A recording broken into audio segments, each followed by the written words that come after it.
Greetings, fellow wanderers of the mind, and welcome to Boring History. Whether you're nestled under blankets, drifting toward dreams, or filling quiet moments with thought, this is your haven. Here, we unravel the slow, steady pulse of science, weaving tales of Europe's earliest modern humans, Cro-Magnon not a species, but a whisper of Homo sapiens' ancient journey. This is not a rush of spectacle, but a gentle unfolding of evidence, crafted for those who crave clarity over chaos, where questions linger like stars in a prehistoric sky. Picture yourself by a fire 45,000 years ago, where ice clings to stone and stories are etched in bone. These were our kin, not distant others, shaping tools and dreams in a world both brutal and beautiful. If you're drawn to deep, fact-rooted narratives that honor mystery without myth, you're home. Tap like, subscribe, or share in the comments how this tale finds you, perhaps as a bedtime muse or a companion under a distant moon. If sleep claims you, fear not. Timestamps await below to guide you back. Stay curious, stay still, and let's step into the frost-kissed dawn of those who first called Europe home. Somewhere around 45,000 years ago, when the Earth was locked in a deep chill, a new kind of shadow moved across the European landscape. These were not the stocky, heavy-browed figures of Neanderthals, who had clung to this rugged continent for millennia, nor the fleeting ghosts of other ancient hominins. These were Homo sapiens, our own kind, stepping into a world of frost and megafauna, carrying tools sharper than instinct and minds alive with possibility.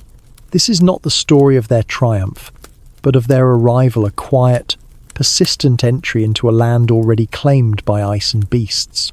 We call them Cro-Magnon, not for a species but for a moment, a name tied to a French rock shelter where their bones were first recognized. Yet their story begins earlier, in places like Bachokiro Cave in Bulgaria, where the earth holds secrets of their earliest days. Here, in layers of sediment older than memory, archaeologists have uncovered traces of these newcomers. Delicate blades of flint, bone pendants carved with care, and smears of ochre that hint at rituals or art. These were not the crude tools of survival alone, but signs of a people who thought beyond the next meal, who marked their presence in ways that endure. Bachokiro, nestled in the Balkan foothills, is a time capsule, dated to around 43,000 years ago. Its deposits reveal a culture we now call the initial Upper Paleolithic, a bridge between the Middle Paleolithic's heavier stone tools and the refined craftsmanship that would define later eras. The artifacts are precise. Long, thin blades struck from carefully prepared cores, designed for cutting, scraping, or piercing. Some are so fine they seem almost ceremonial, less about utility than intent. Alongside them lie ornaments, beads crafted from animal teeth, pierced and strung, perhaps worn as symbols of identity or status. Ochre. That ancient pigment appears too, ground into powder and applied to surfaces we can only guess at. Skin, tools, or sacred spaces. These finds are not random. They sit in the same layers as the bones of cave bears, woolly rhinos, and mammoths. Creatures so massive their remains dwarf the human traces. Yet these humans hunted them, or scavenged their carcasses, leaving behind a record of coexistence with a world that was both provider and threat. The evidence doesn't stop at Bachokiro. Across Europe, from the Swabian Jura in Germany to the Kostenki sites along Russia's Don River, similar patterns emerge. At Kostenki, dated to around 42,000–38,000 years ago, archaeologists have found not just tools but dwellings, structures built from mammoth bones, arranged in circles as if to defy the wind. These were not fleeting camps, but places revisited, perhaps seasonally, where humans shaped a fragile permanent. The tools here are varied: points for spears, awls for piercing hides, and scrapers for preparing skins. Some sites yield needles, their eyes so tiny they suggest sewing, a skill that turned animal pelts into fitted clothing against the cold. These were people who knew the land's rhythms, who watched herds of bison and reindeer move across the steppe, and who carved their lives into the bones of the animals they followed. What makes these sites so compelling is their context. Europe, at this time, was a mosaic of environments: open grasslands, patchy forests, and frozen tundra. The last glacial period was tightening its grip, with temperatures plunging and ice sheets creeping south. Yet these early Homo sapiens thrived, not just survived. Their tools show a leap in sophistication over what came before, a shift we associate with the Aurignacian culture, which spread across Europe from roughly 43,000 to 33,000 years ago. At sites like Grotte du Rennais in France, archaeologists have uncovered not only blades but evidence of symbolic behavior: engraved bones, shells perforated for adornment, and ochre-stained objects that suggest a mind attuned to meaning. These were not people merely scraping by. They were marking their world, leaving signs for others, or perhaps for themselves.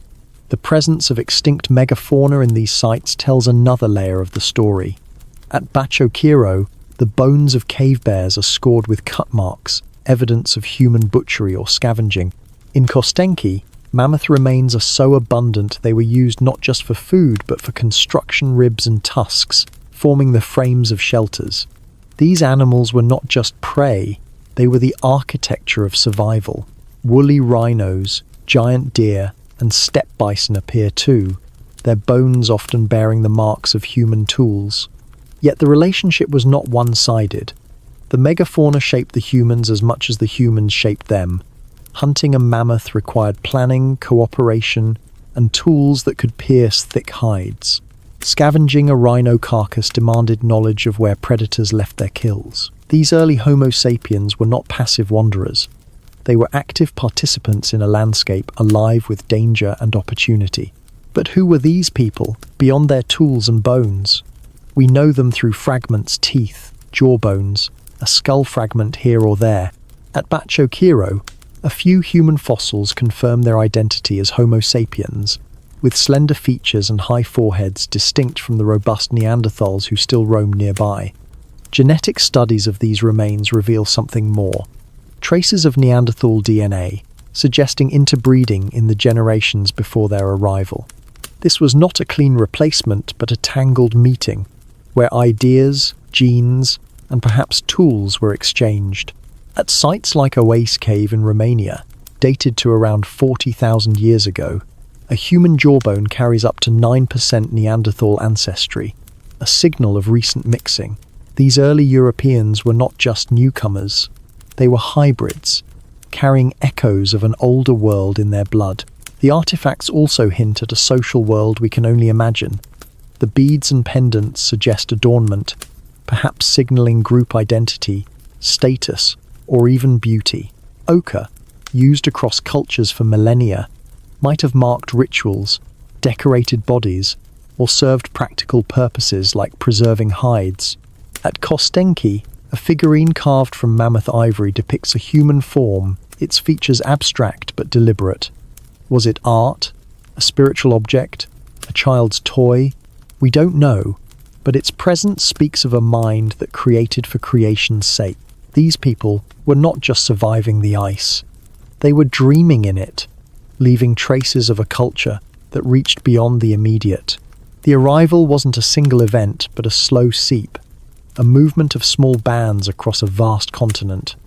Sites like Willendorf in Austria and Grotte Paglici in Italy, though slightly later, show the same toolkit: blades, burins, and bone tools, alongside ornaments and ochre. The consistency suggests not just migration but connection networks of people sharing techniques, materials, and perhaps stories. Shells from the Mediterranean appear in inland sites, hundreds of kilometers from their source. Flint from one region turns up in another. These were not isolated groups but a web, fragile yet resilient, stretched across a frozen world. The megafauna they lived alongside were both resource and challenge.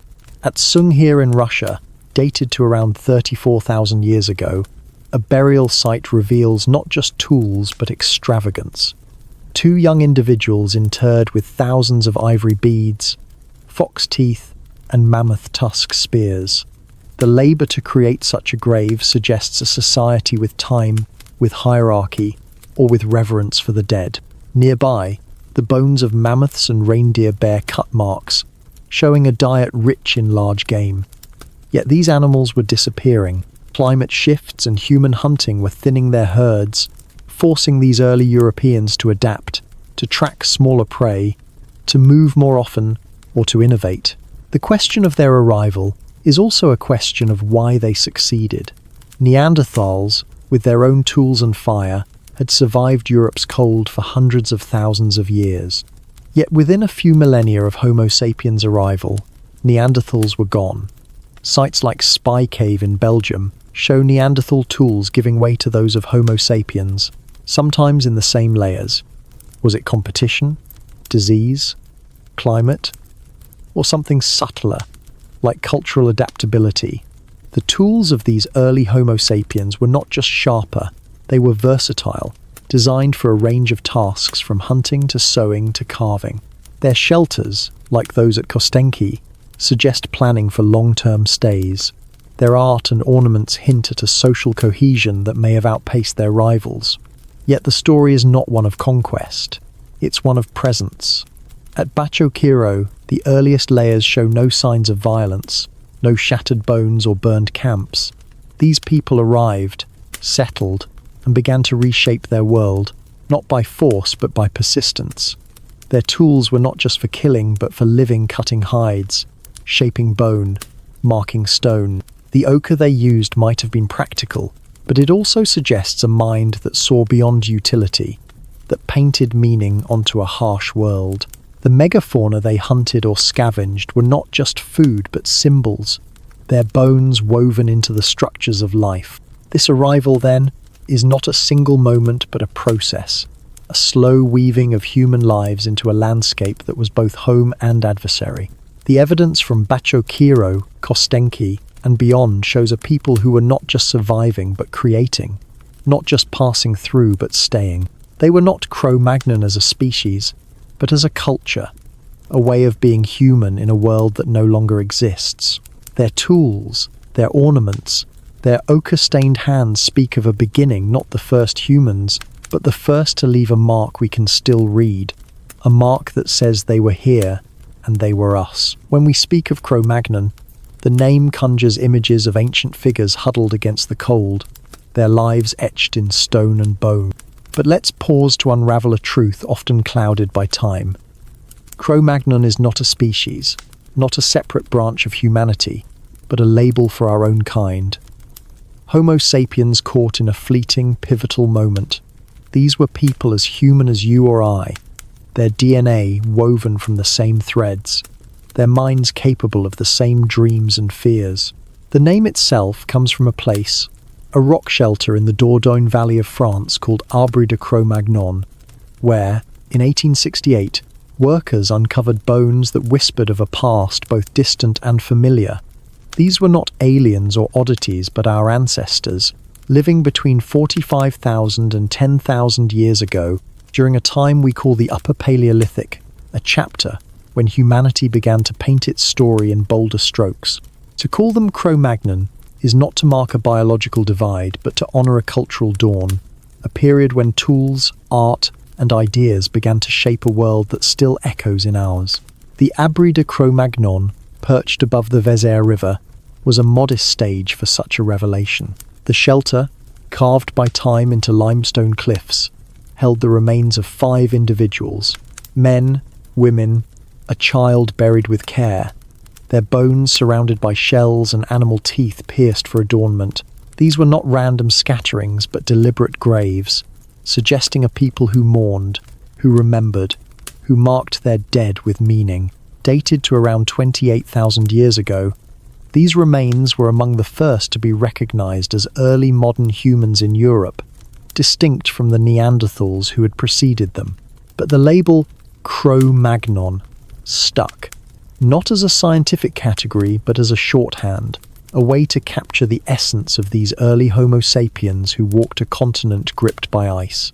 Their bones were not those of a new species but of humans with high foreheads, slender limbs, and brains as complex as ours.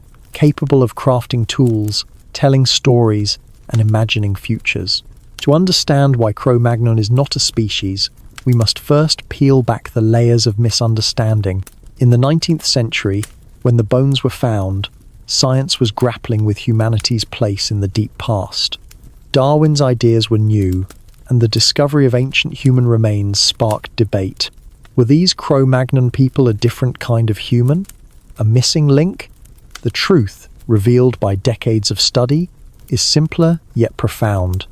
They were us. Genetic analysis of their remains, from sites like Cro-Magnon and others across Europe, shows they were Homo sapiens, with genomes nearly identical to modern humans. A 2016 study of ancient DNA from sites like Oase Cave in Romania and Kostenki in Russia confirms this, revealing individuals with the same genetic markers we carry, though with traces of Neanderthal ancestry from interbreeding millennia earlier. These were not a separate lineage but part of our own, their differences not in biology but in the world they inhabited. The Upper Paleolithic, spanning roughly 50,000 to 10,000 years ago, was their stage. This was a time when Europe was a patchwork of tundra, steppe, and sparse forests, where woolly mammoths roamed and glaciers loomed. The Cro-Magnon label applies to the Homo sapiens who thrived in this era, particularly from about 40,000 years onward, when their presence became unmistakable in the archaeological record. They were not defined by a single trait, but by a constellation of behaviors, tool-making, art, burial that set them apart from earlier hominins. Their culture, not their genes, is what we call Cro-Magnon. It's a term of convenience, like calling someone a Renaissance painter or a Victorian poet. It captures a moment, a way of being, not a biological essence. Their tools tell part of this story. At sites like La Ferracie and Les Is in France, archaeologists have found blades so finely crafted they seem almost delicate, struck from flint cores with a precision that speaks of planning. These were not the heavy hand axes of earlier times, but tools designed for specific tasks. Cutting meat, scraping hides, carving bone. Some were hafted onto spears, others used as burins to engrave or awls to pierce. At Grotte du Rennes, bone needles suggest they sewed, turning animal skins into clothing or shelters.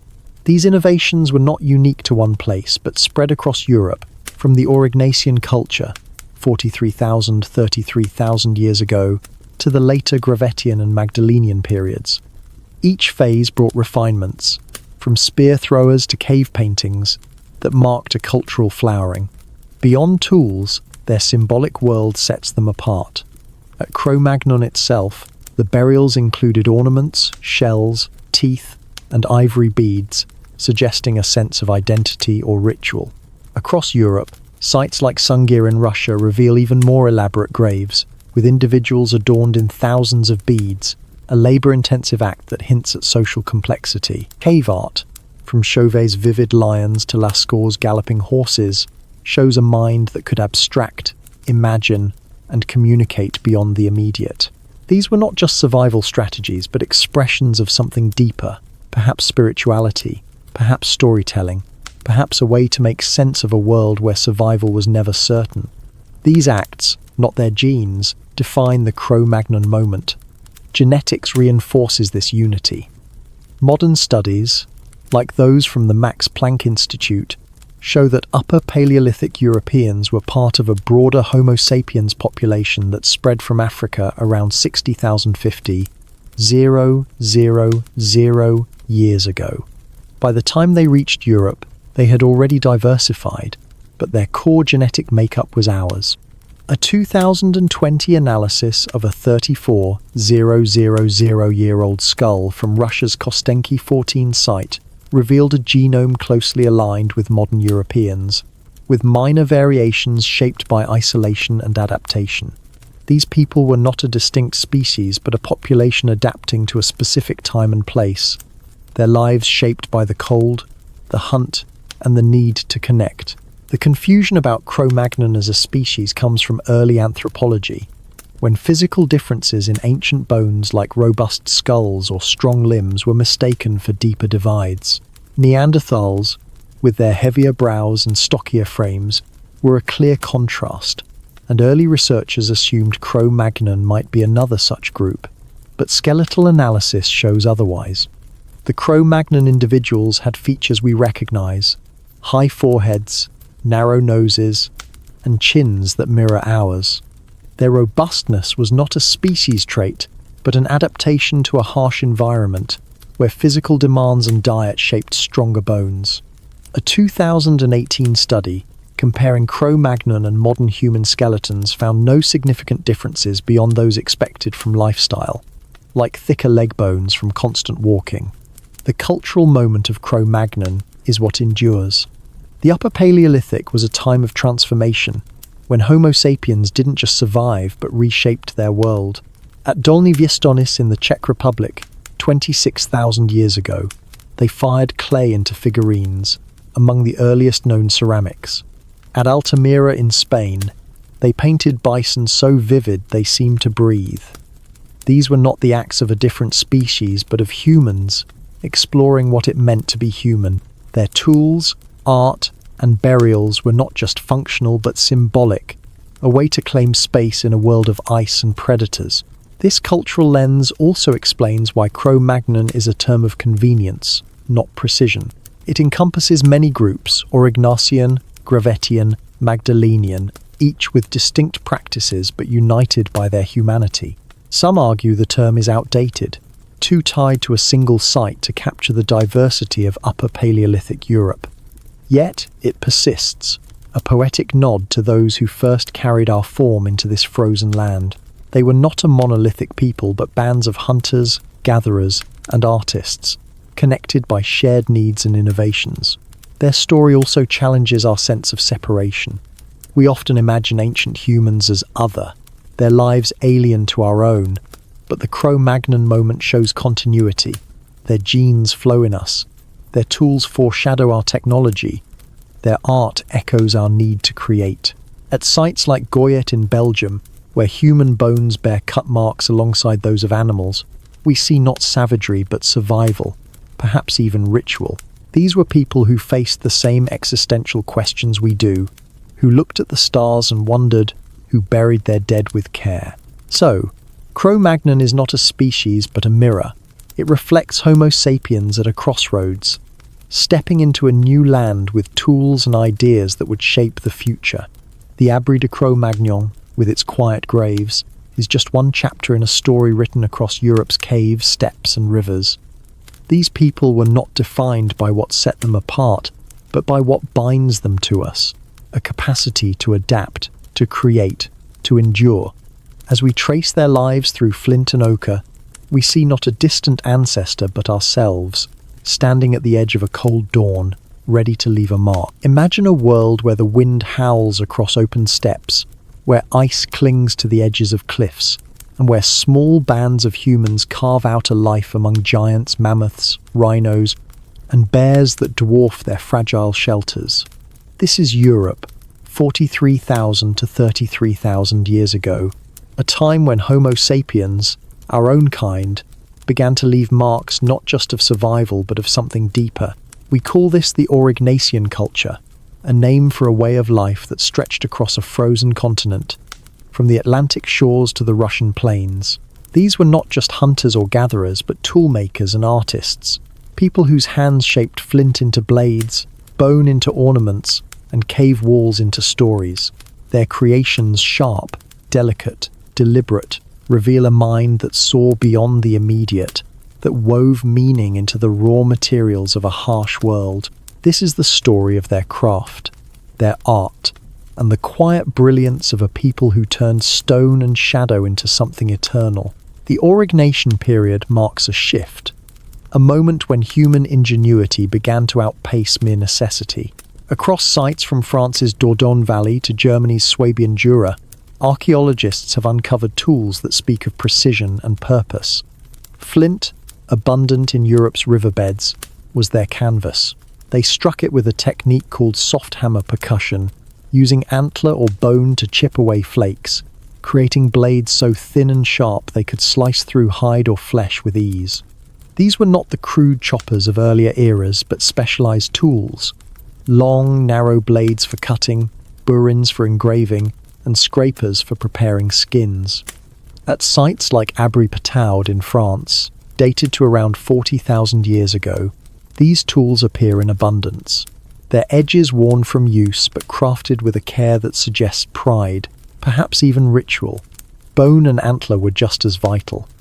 In the Swabian Jura's Vogelherd cave, dated to 41,000–38,000 years ago, archaeologists found needles so fine they could pierce leather, hinting at tailored clothing or tents to shield against the cold. These people didn't just use bone, they transformed it. At Holfels, a nearby cave, a flute carved from vulture bone, dated to 42,000 years ago, sings of a world where music mattered. Its 5 holes, carefully spaced, produce notes that resonate even today, a reminder that these humans sought beauty as much as survival. Other bone tools, awls, points, even harpoons show a versatility that allowed them to hunt, sew, and build in a landscape where every resource was hard-won. But it's their art that truly sets the Aurignacian apart. Deep in the Ardèche Valley of France lies Chauvet Cave, its walls a gallery of dreams frozen in time. Dated to around 37,000–33,000 years ago, its paintings are not mere sketches but masterpieces of movement and observation. Lions stalk in packs, their eyes glinting with purpose. Rhinos charge, their horns rendered with a precision that suggests intimate knowledge. Horses gallop across stone, their manes flowing as if caught mid-stride. These are not random images but a deliberate act, created with charcoal, ochre, and fingers that traced contours in the dark. The artists used the cave's natural curves, making animals seem to leap from the rock itself. This was no casual doodling but a craft requiring planning, skill, and a vision that transcended the hunt. Chauvet's art is not alone. In Germany's Hollenstein-Stadel cave, a figurine known as the Löwenmensch, carved around 40,000 years ago, blends human and lion in a form that defies easy explanation. Standing just over 30 centimeters tall, this ivory sculpture, crafted from a mammoth tusk, is both delicate and powerful. Its human posture, with feline head and limbs, suggests a mind wrestling with identity, perhaps a shaman, a deity, or a story told around a fire. At Vogelherd, smaller figurines of horses, bison, and mammoths, no larger than a hand, show the same care, their forms polished to a sheen. These were not tools for survival, but objects of meaning, carried or displayed, perhaps as talismans or tokens of shared belief. What drove these people to create? The Aurignacian world was unforgiving, with winters that bit deep and summers too brief to trust. Yet they invested time, hours, days, in acts that yielded no immediate food or shelter. The Löwenmensch alone would have taken weeks to carve, its ivory shaped with flint tools in a process both painstaking and precise. The cave paintings required preparation, grinding ochre, mixing pigments, and working by torchlight in spaces that were hard to reach. At Chauvet, some panels are deep within the cave, far from daylight, suggesting a purpose beyond decoration. Were these sacred spaces, storytelling grounds, places to connect with a world beyond the visible? We can only guess, but the effort speaks of a people who valued ideas as much as survival. Their ornaments tell a similar story. At sites like Grotte du Renne in France, dated to 41,000 years ago, archaeologists have found beads made from shells, teeth, and ivory, pierced for stringing. These were not mere trinkets but symbols, perhaps of status, group identity, or personal history. Some beads, made from marine shells, travelled hundreds of kilometres from the coast, hinting at trade networks that linked distant bands. At Kostenki in Russia, similar ornaments appear alongside tools, suggesting a culture where adornment was as essential as hunting. These objects were not just decorative but communicative, a way to signal who you were in a world where trust and alliances were fragile. The Aurignacian toolkit extended beyond the physical. Their ability to innovate suggests a social complexity we're only beginning to understand. At sites like Abri-Castanet in France, dated to 38,000 years ago, engraved limestone slabs bear geometric patterns, lines, dots, chevrons that might have been early forms of notation or symbols of group identity. These marks, like the art and ornaments, hint at a shared language of meaning, a way to bind communities across vast distances. The consistency of aurignation tools and art across Europe, from Spain to Russia, suggests not just migration but exchange ideas, techniques, and perhaps stories traveling with the people who carried them. This creativity was rooted in their environment. The Upper Paleolithic was a time of flux, with climates shifting and megafauna dominating the landscape. The Aurignation people hunted reindeer, horses, and mammoths, their bones piling up at sites like La Quina in France. But they also scavenged, their tools leaving cut marks on cave bear and wolf remains. This adaptability required not just skill but foresight, knowing where herds moved, when seasons changed, and how to store resources for lean times. Their shelters, often built from mammoth bones or hides stretched over frames, show a practical ingenuity that complemented their artistic flair. At Kostenki, circular structures made from mammoth ribs suggest semi-permanent camps, places where families returned season after season. The art, too, was tied to this world. The animals painted in Chauvet lions, rhinos, mammoths were not just prey but presences, creatures that shaped the human experience. The act of painting them may have been a way to understand or honor them, to capture their power in a world where survival depended on coexistence. Some images show overlapping figures, as if drawn over years, suggesting caves were revisited, their walls a living record of human thought. The Löwenmensch and other figurines might have served a similar purpose, bridging the human and animal realms in a way that made sense of a chaotic world. Genetics offers another window into their lives. Ancient DNA from Aurignation sites, like those at Goyet in Belgium, shows these people were Homo sapiens, closely related to modern Europeans but with traces of Neanderthal ancestry from earlier interbreeding. This genetic continuity underscores their humanity, but their culture, their tools, art, and symbols sets them apart as a distinct moment. They were not just surviving but building a world, one where meaning was as vital as meat. Their innovations laid the groundwork for later cultures, like the Gravettian and Magdalenian, which would push these boundaries further. The Aurignation was not a monolith but a mosaic, with regional variations that reflect local resources and traditions. In the Swabian Jura, ivory was abundant, leading to intricate carvings. In southern France, flint dominated, producing blades of unmatched sharpness. Yet the shared threads, tools, art, ornaments bind these groups into a single cultural moment. They were tool makers, yes, but also artists, thinkers, and storytellers. Their creations a testament to a mind that could imagine beyond the horizon. As we trace their legacy through caves and camps, we see not just survival but a spark of something timeless. The flute from Hohlefels, the paintings of Chauvet, the figurines of Vogelherd, these are not relics but voices, speaking of a people who faced a brutal world and chose to create. They were the Aurignation, the first to paint their dreams on Europe's walls, to carve their stories into its bones. Their hands, stained with ochre and flint dust, shaped a culture that still whispers to us, a reminder that even in the deepest cold, humanity found a way to sing. Picture a Europe of 45,000 years ago, where the air is sharp with frost, and two kinds of humans share the same unforgiving land. Homo sapiens, newcomers with slender frames and sharp tools, move across the steppes, their fires flickering in caves and open shelters. Alongside them, or perhaps just beyond the next ridge, are Neanderthals, stocky and strong, their own hearths glowing in the dusk. This is not a story of conquest or clash, but of coexistence, a complex dance of encounter, avoidance, and something more intimate, etched in the bones and genes of both.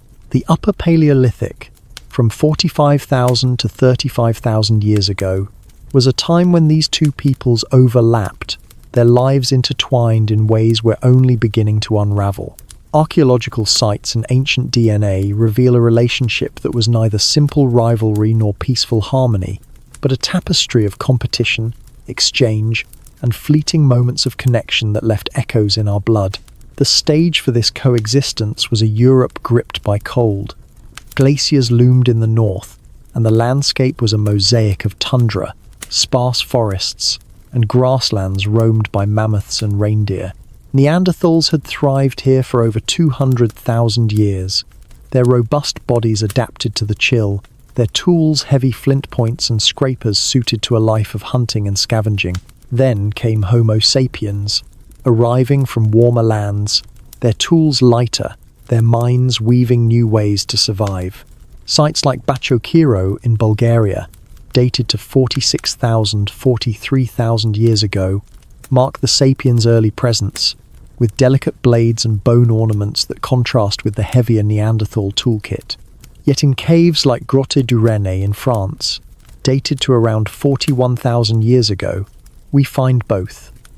Sapiens-like blades alongside Neanderthal-style tools, layered in the same sediment. This overlap suggests they shared spaces, if not always willingly.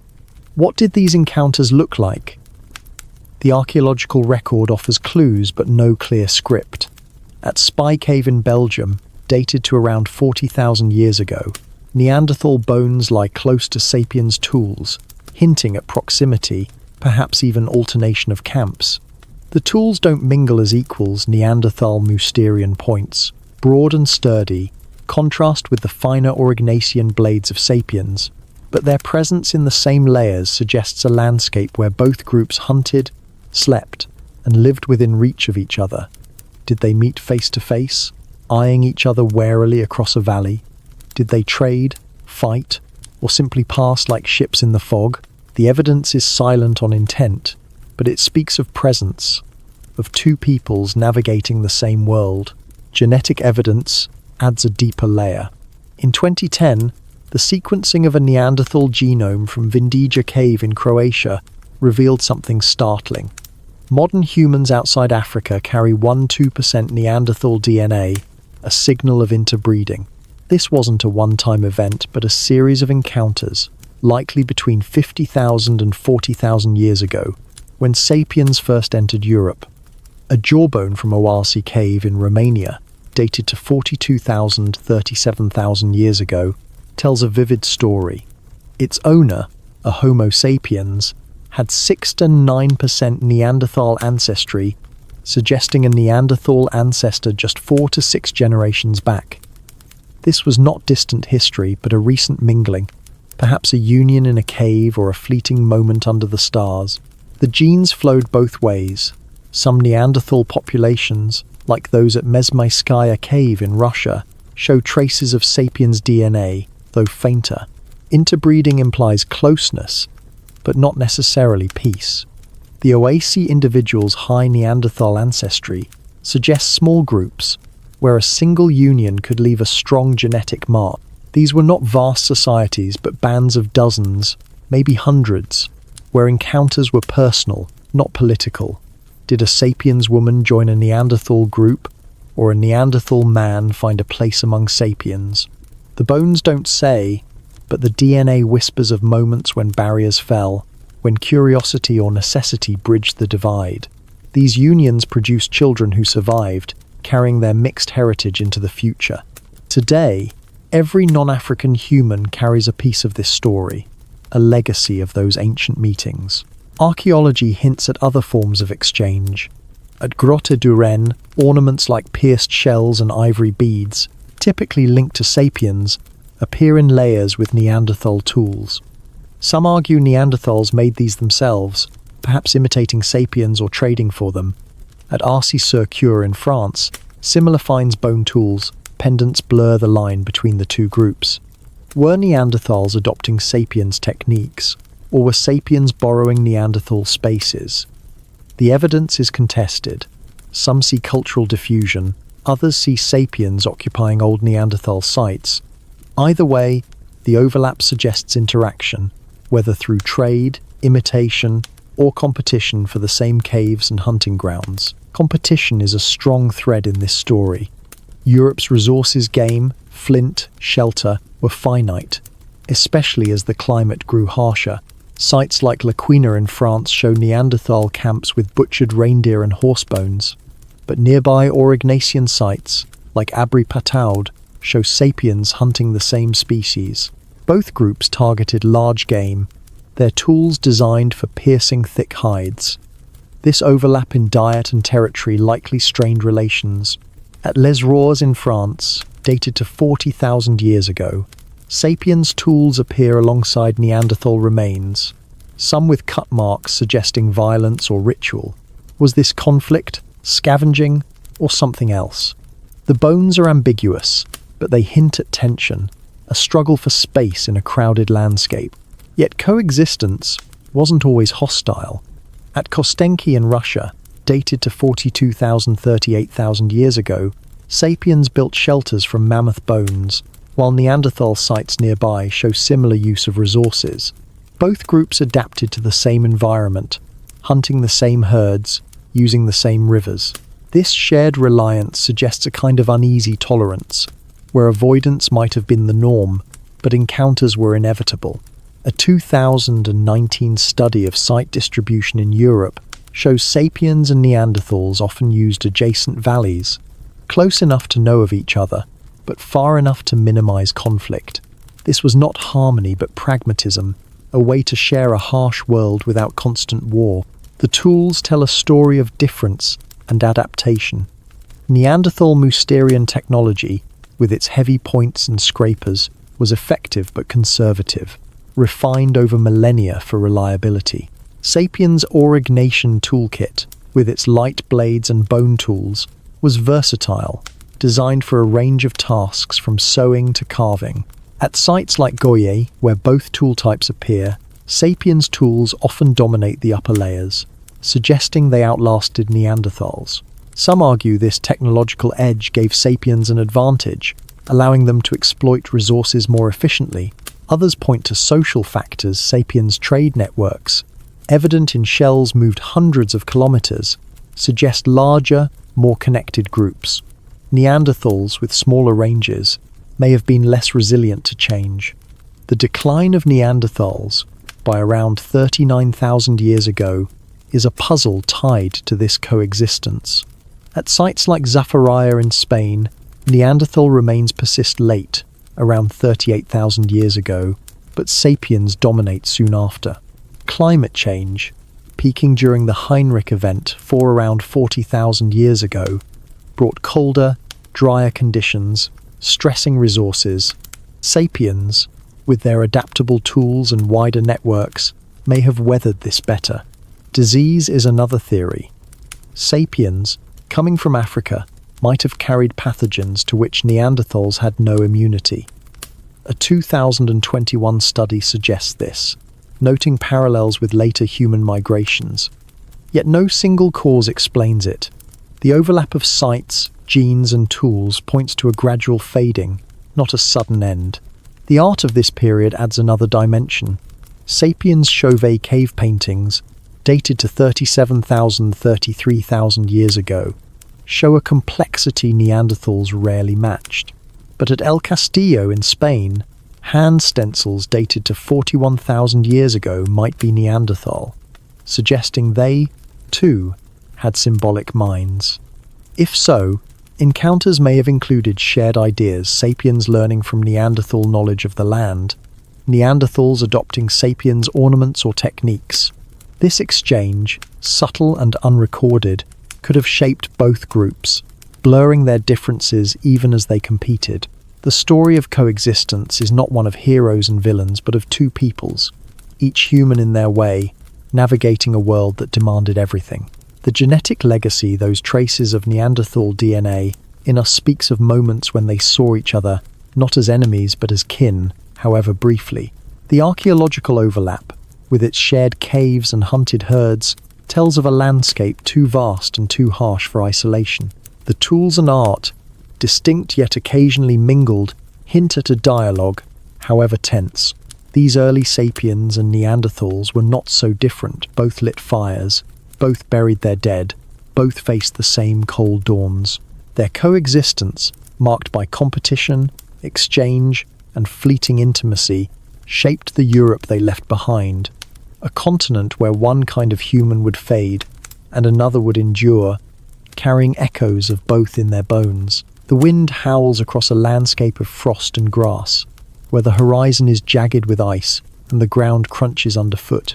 This is Europe, 40,000 to 20,000 years ago, a continent gripped by the Ice Age, where survival demanded more than strength. It required ingenuity, resilience, and a deep understanding of a world that offered little mercy. These were the early Homo sapiens, our ancestors, who stepped into this glacial crucible and carved out a life among towering mammoths, elusive reindeer, and winters that seemed endless. Their story is not one of mere endurance, but of adaptation, written in the shelters they built, the hides they stitched, and the fires they tamed. Sites like Dolní Věstonice in the Czech Republic, dated to around 26,000 years ago, reveal a people who didn't just survive the cold, they reshaped it, turning bone, skin, and flame into tools of defiance against a frozen world.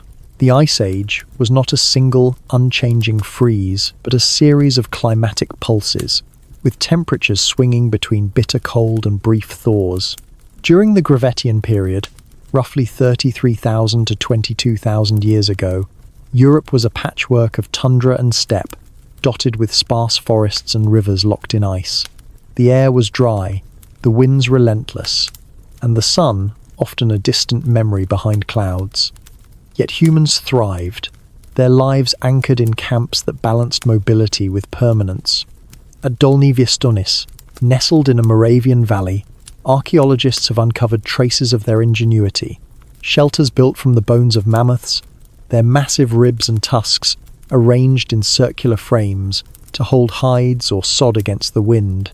These were not crude huts but engineered structures, some over 6 meters wide, designed to withstand the gales of an open plain. Building with mammoth bones was no small feat. A single mammoth provided tons of material meat, fat, hide, and bone, but harvesting it required skill and cooperation. At sites like Předmostí, near Dolní Věstonice, the remains of over 1,000 mammoths suggest intensive hunting or scavenging, with bones carefully selected for construction.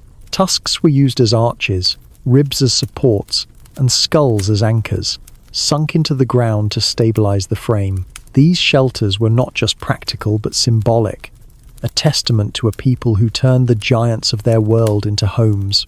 Inside, hearths lined with stones held fires that burned for days, their warmth sustaining families through nights that plunged below freezing. Fire was their lifeline, and they mastered it with precision. At Dolní Věstonice, hearths show layers of ash and charcoal, evidence of controlled burns that used wood, bone, and even dried dung when fuel was scarce. These fires were not just for warmth but for cooking, curing hides, and shaping tools. A 2018 study of the site revealed pits filled with burned bone, suggesting they used mammoth fat as a high-energy fuel, its slow burn providing hours of heat. Fire also fostered community around its glow. People gathered to share food, mend tools, or tell stories. The placement of hearths, often central in shelters, shows a deliberate design, maximizing warmth and light in a world where both were precious. Clothing was another triumph. The Ice Age demanded protection beyond what nature provided, and these humans became tailors of survival. At Dolní Věstonice, tiny bone needles, some less than a centimeter long, reveal a craft that turned hides into fitted garments. Reindeer, horse, and fox skins, scraped clean with flint tools, were stitched into tunics, leggings, and boots, likely lined with fur for insulation. A 2020 analysis of wear patterns on these needles suggests they were used repeatedly, their eyes worn smooth from sinew thread.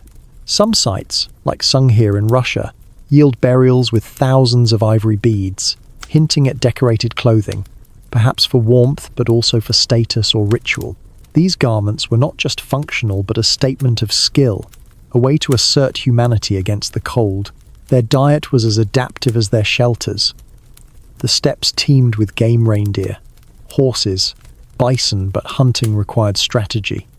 At Predmosty, spear points embedded in mammoth bones show they targeted these giants, likely in groups, using traps or ambushes.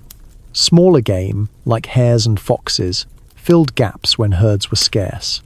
Isotopic analysis of human remains from Dolny Vistonis reveals a protein-heavy diet, rich in terrestrial animals but also fish, suggesting they exploited rivers when ice permitted. Plants were harder to come by, but charred seeds and roots in hearths indicate they gathered what the tundra offered, perhaps roasting them to unlock nutrients. This flexibility, hunting, fishing, gathering, allowed them to thrive where others faltered. Mobility was key. The Ice Age landscape was not static. Herds migrated, rivers shifted, and seasons dictated movement. Camps like Dolny Vistonis were semi-permanent, revisited seasonally, their hearths and bone piles evidence of repeated use. But these people were also nomads, following game across vast distances. Flint tools at the site, sourced from quarries over 100 kilometers away, suggest long journeys or trade networks. A 2019 study of Gravettian sites shows a pattern of movement, with groups shifting between river valleys and uplands, tracking herds or seeking shelter. Their shelters, portable yet sturdy, could be dismantled and rebuilt, a balance of rootedness and freedom in a world that demanded both. Their ingenuity extended to the symbolic. Dolny Vistonis is famous for its fired clay figurines, among the earliest ceramics known, dated to 26,000 years ago. These small, fragile forms, animals, humans, abstract shapes were baked in hearths at temperatures over 700 degrees Celsius, a process that required understanding clay's properties and controlling fire. The Venus of Dolny Vistonis, a 11 centimeter figurine with exaggerated hips and breasts, is no mere trinket. Its creation suggests a mind attuned to ritual or storytelling. Was it a fertility symbol, a deity, or a portrait of someone real? We don't know, but its presence alongside tools and shelters shows a culture that valued meaning as much as survival. Social bonds were another adaptation. The scale of mammoth bone shelters suggests cooperation, with groups of 10 to 20 people working together to hunt, build, and maintain camps. Burials at Dolny Vistonis, like those of 3 young individuals laid side by side, adorned with ochre and jewelry, speak of shared rituals. The effort to dig graves in frozen ground, to anoint the dead with red pigment, suggests a community that honored its own, perhaps believing in a world beyond the visible. These acts were not just emotional but strategic, binding groups in a landscape where isolation meant death. The environment shaped every choice. The Gravettian period coincided with a cooling phase, just before the last glacial maximum, when temperatures dropped and ice advanced. At Dolny Vistonis, pollen analysis shows a landscape of grasses and low shrubs, with few trees to break the wind. Humans adapted by exploiting every resource. Mammoth bones for shelter, fat for fuel, hides for clothing. They also innovated with tools. At nearby Pavlov, a Gravettian site, archaeologists found nets woven from plant fibers, likely used to trap small game or fish. These nets, preserved in clay impressions, reveal a technology that extended their reach, turning the tundra's scarcity into opportunity. Fire, clothing, and shelters were not just practical but cultural. The hearths at Dolny Vistonis were not random but placed for maximum effect. Their stones arranged to retain heat, the needles suggest not just clothing but craftsmanship, perhaps taught across generations. The figurines, buried or broken in hearths, might have been offerings, their creation a way to negotiate with a world of unpredictable forces. These acts wove a social fabric, a shared identity that held groups together across seasons and migrations. The Ice Age also demanded mental resilience. Living in a world where a failed hunt or a broken tool could mean starvation required planning and foresight. At Dolny Vistonis, storage pits lined with stones suggest they stockpiled food, perhaps dried meat or roots. for lean times. The diversity of tools, points, scrapers, awls shows a toolkit designed for every task, from butchering to sewing. A 2022 study of wear patterns on these tools indicates specialization, with some individuals focusing on specific crafts, suggesting a division of labor that strengthened group survival. Their adaptations were not just about the physical but the intangible. The figurines and burials hint at a worldview that saw meaning in the landscape, in the animals they hunted, in the fires they kept. The mammoth, central to their shelters and diet, may have been more than prey, a symbol of strength, a presence to honor. Ochre, found in graves and hearths, likely carried ritual weight, its red hue a mark of life or death. These beliefs, though lost to us, were as vital as any tool, giving purpose to a life of constant challenge. The legacy of these adaptations is clear at Dolní Věstonice and beyond. The mammoth bone shelters, some lasting centuries in the frozen ground, show a people who could bend the environment to their will. The needles and nets reveal a technical sophistication that foreshadowed later innovations. The figurines and burials speak of a culture that looked beyond survival, that created beauty and meaning in a world of ice. These were not just survivors, but architects of a way of life, their hands shaping a future we still inherit. In the cold of Ice Age Europe, they built not just shelters but a foundation, proving that humanity could thrive where the world seemed determined to break it. As the Ice Age tightened its grip on Europe, around 33,000 to 22,000 years ago, a new chapter unfolded in the story of Homo sapiens. The winds scoured the steppes, and the cold pressed hard against small bands of humans who roamed a landscape of frost and fleeting summers. These were the people of the Gravettian culture, a name that captures not just a time but a transformation, a shift toward greater ingenuity, deeper expression, and a social world that wove meaning into survival. From the rolling plains of Russia to the river valleys of France, they left behind tools of exquisite precision, figurines that pulse with mystery, and burials that speak of reverence and ritual. Sites like Dolní Věstonice in the Czech Republic and Willendorf in Austria reveal a people who didn't just endure the glacial world but reshaped it, their hands crafting a legacy of complexity that still whispers across millennia. The Gravettian period emerged as the Auric nation waned, a cultural evolution marked by a refinement of craft and thought. The landscape was harsh, open tundra stretched wide, dotted with mammoth herds and reindeer, while glaciers loomed in the distance. The climate, colder and drier than before, demanded adaptability, and the Gravettian people answered with tools that balanced utility and artistry.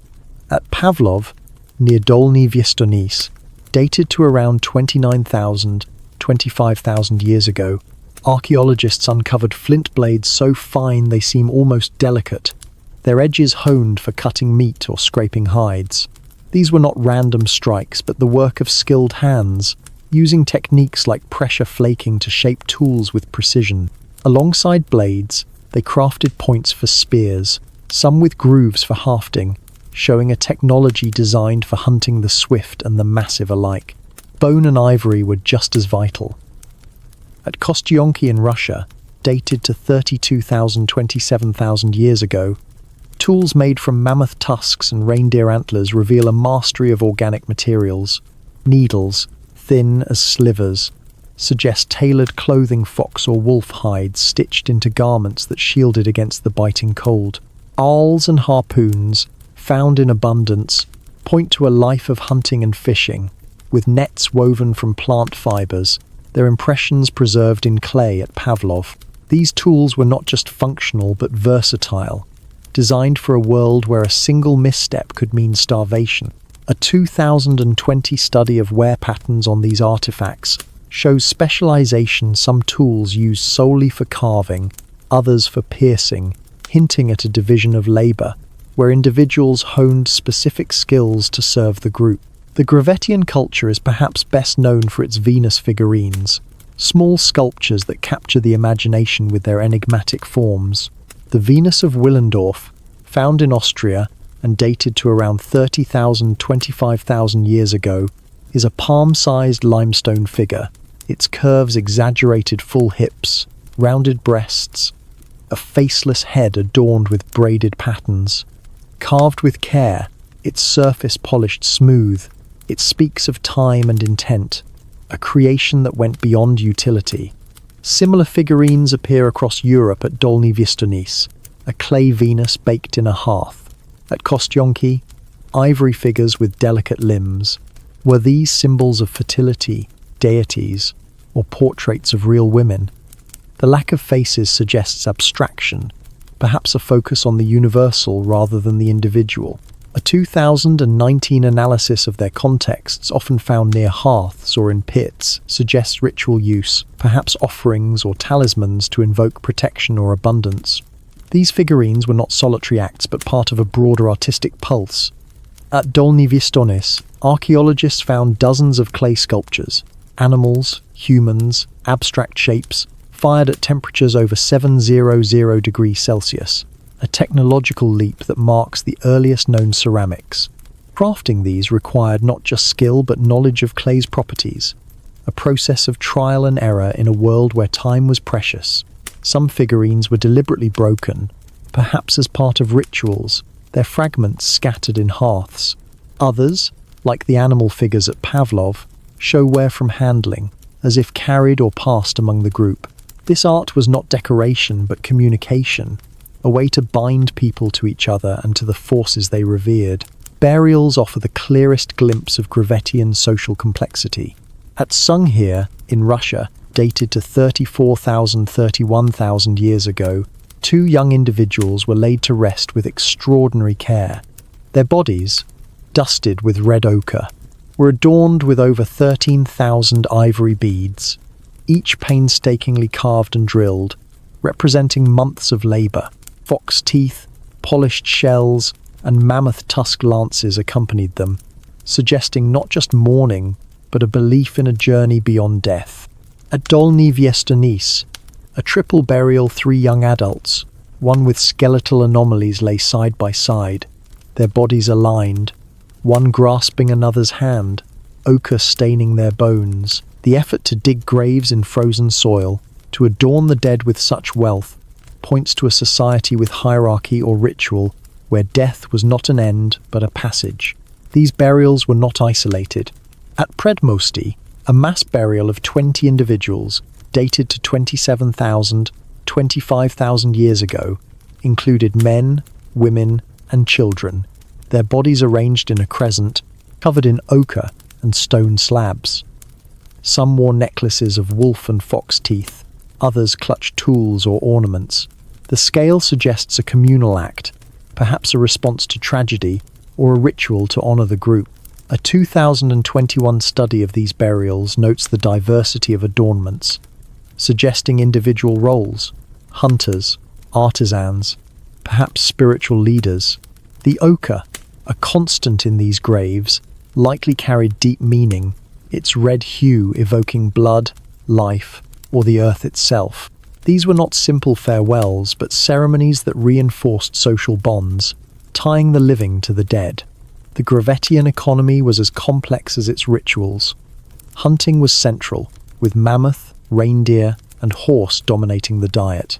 At Kostionki, spear points lodged in mammoth bones show group hunts, likely using traps or ambushes to fell these giants. Smaller game hares, birds, fish supplemented their meals, as seen in charred remains at Pavlov. Isotopic analysis of human bones from Sunghir reveals a diet rich in protein, with traces of aquatic resources, suggesting rivers were vital when herds were scarce.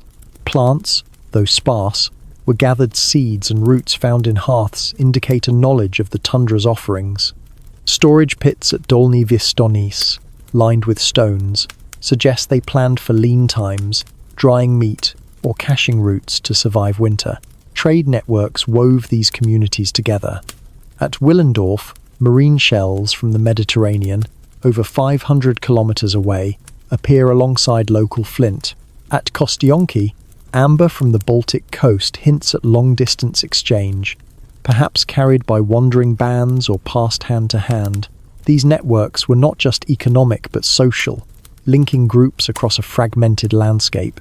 A 2022 study of Gravettian sites maps these connections, showing a web of movement that shared tools, materials, and ideas.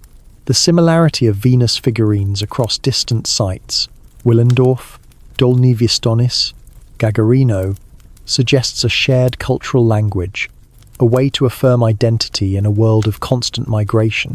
The Gravettian shift was also technological. Tools became more specialized, with microblades, tiny flint slivers used in composite weapons, like spears with multiple points. At Pavlov, net impressions suggest fishing or trapping, a technology that expanded their reach. Bone tools, like harpoons at Kostionki, show a precision that matched their flint work, designed for specific prey. This specialization reflects a society that valued expertise, where individuals might have been hunters, artisans, or ritual leaders, their roles strengthening the group's resilience. The environment shaped these innovations. The Gravettian period preceded the last glacial maximum, a time of intensifying cold.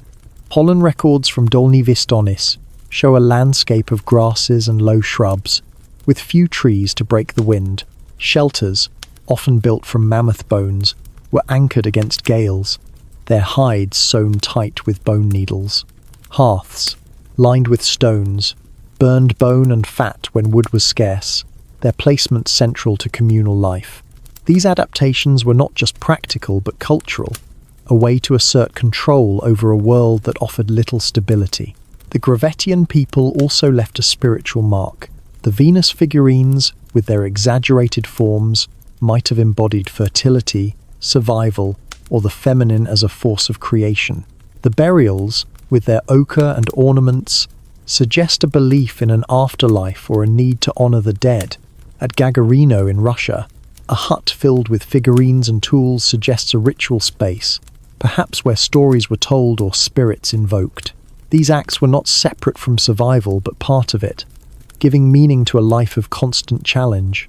This cultural shift, from tools to art to burials, reveals a society that was not just surviving but thriving, its complexity a response to the Ice Age's demands. The Gravettian people were not defined by a single trait, but by their ability to weave technology, ritual, and community into a resilient whole. Their figurines, buried in hearths, speak of hope or reverence. Their graves, adorned with care, reflect a society that valued its own. Their tools, sharp and versatile, show a mind that planned for tomorrow. In the cold of 33,000 to 22,000 years ago, they built a world that was not just endured but celebrated, their legacy etched in stone, bone, and the quiet power of creation. In the vast, frostbitten expanse of Ice Age Europe, where the horizon shimmered with cold and the ground yielded little, survival hinged on a deep, instinctive dance with the land. From 40,000 to 15,000 years ago, Homo sapiens wove their lives into the rhythms of the steppe, tracking herds, gathering sparse plants, and reading the seasons like a map. Their world was one of movement and opportunity, where reindeer darted across plains, horses thundered in herds, and mammoths loomed like mountains on legs. These were not just animals but lifelines, their flesh, bones, and hides sustaining human existence. Sites like Předmostí in the Czech Republic and Kostionki in Russia reveal a people who hunted with precision, gathered with care, and migrated with purpose. Isotopic studies of their bones paint a picture of diverse diets, while their tools and camps trace a life of seasonal wandering across Europe's frozen heart. The Upper Paleolithic was a time when the landscape dictated survival.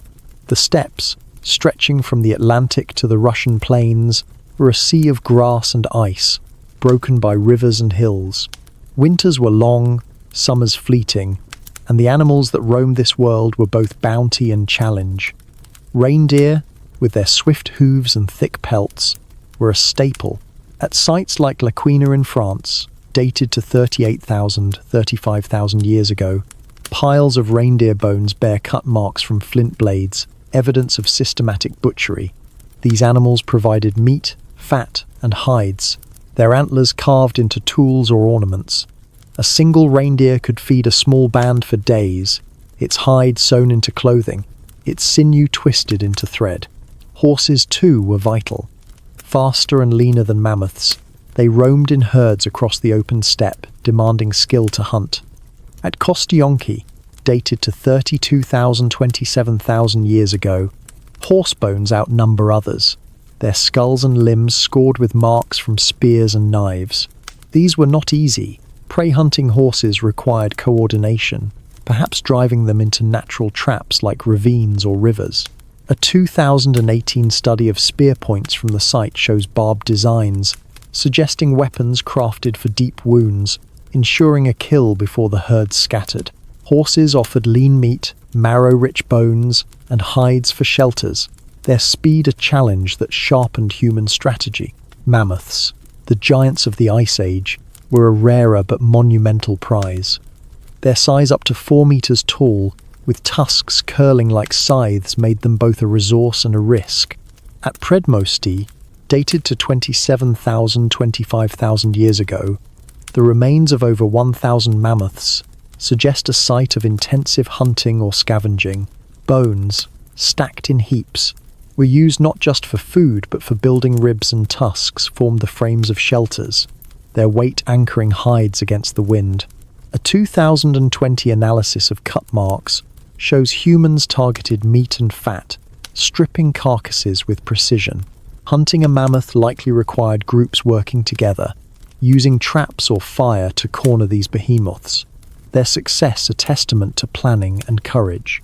But survival wasn't just about hunting.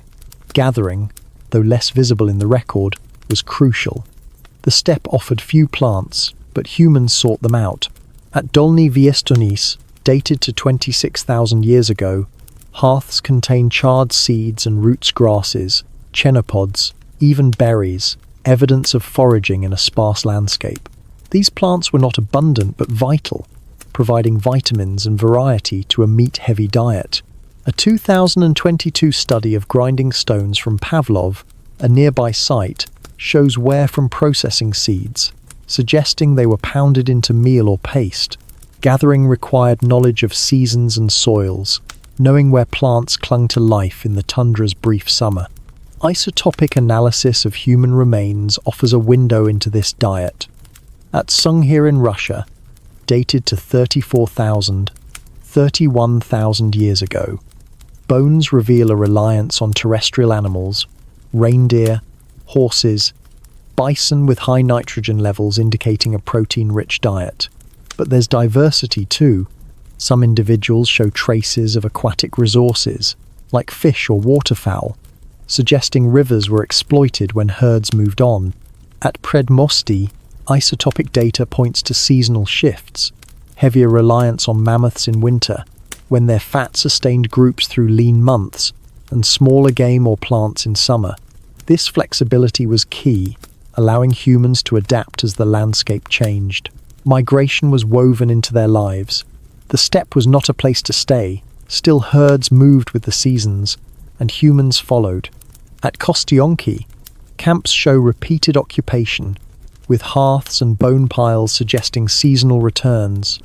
Flint tools, sourced from quarries hundreds of kilometers away, hint at long journeys or trade.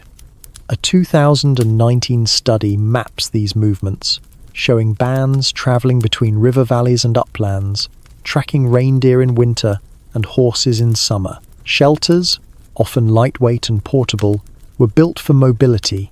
Hides stretched over bone frames could be packed and carried, reassembled at the next camp. This nomadic rhythm was not random but strategic, tied to the migrations of prey and the thaw of rivers. Smaller game filled the gaps.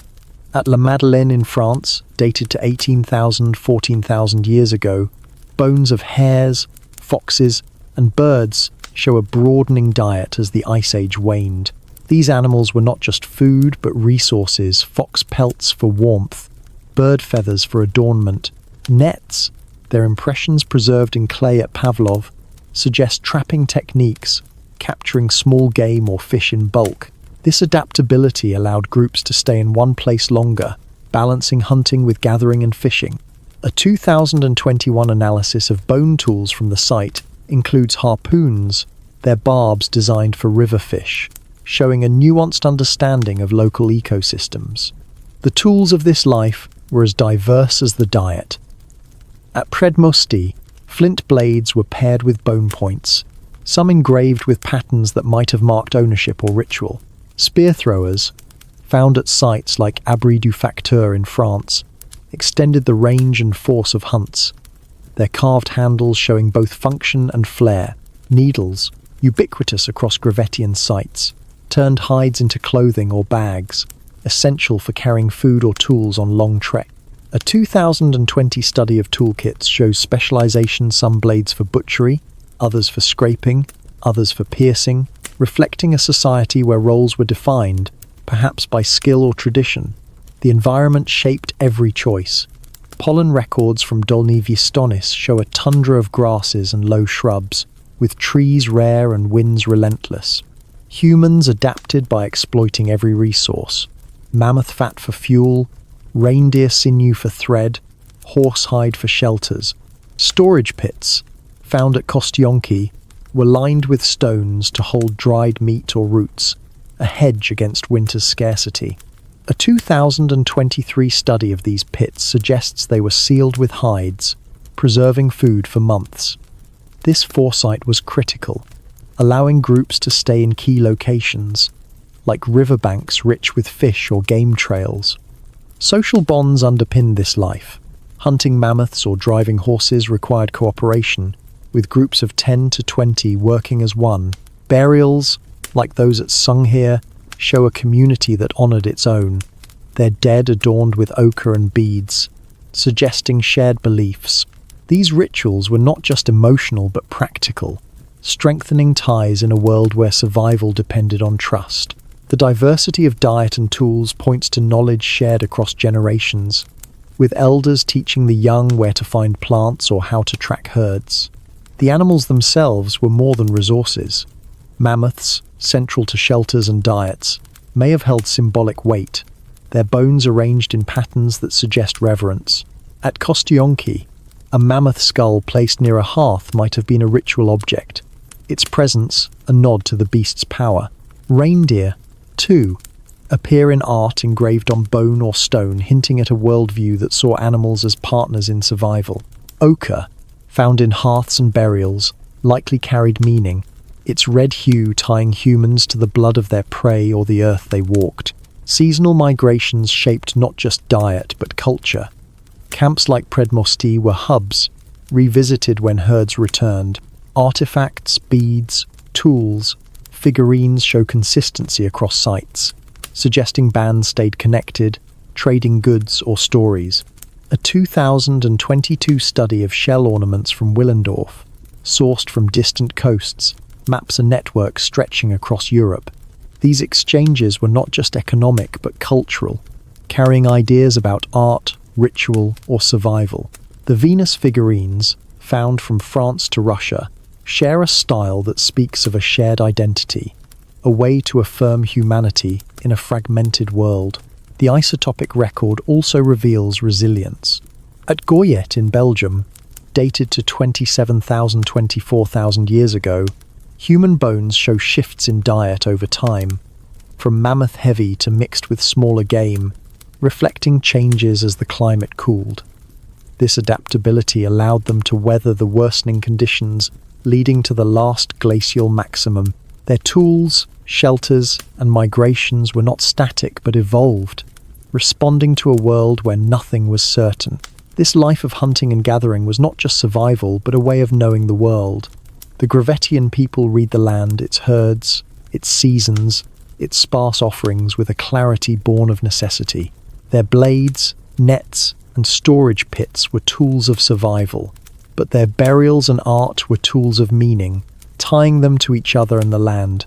In the steppes' endless cold, they found not just food but purpose, their lives a testament to a humanity that could hunt, gather, and dream under the same unforgiving sky. In the dim flicker of torchlight, deep within the caves of Ice Age Europe, or beside hearths on the open steppe, Early Homo sapiens crafted more than tools for survival, they shaped expressions of their inner world.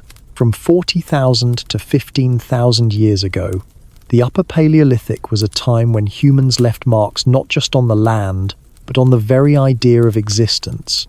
Their art, vivid paintings on cave walls, intricate carvings in bone and stone, reveals a people who saw beyond the hunt, who wove meaning into the raw materials of their lives.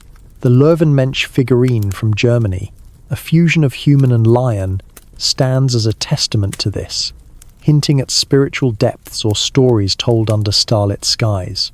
Sites like Altamira in Spain and Dolní Věstonice in the Czech Republic show a culture that painted, carved and dreamed, their creations a bridge between the visible world and something greater.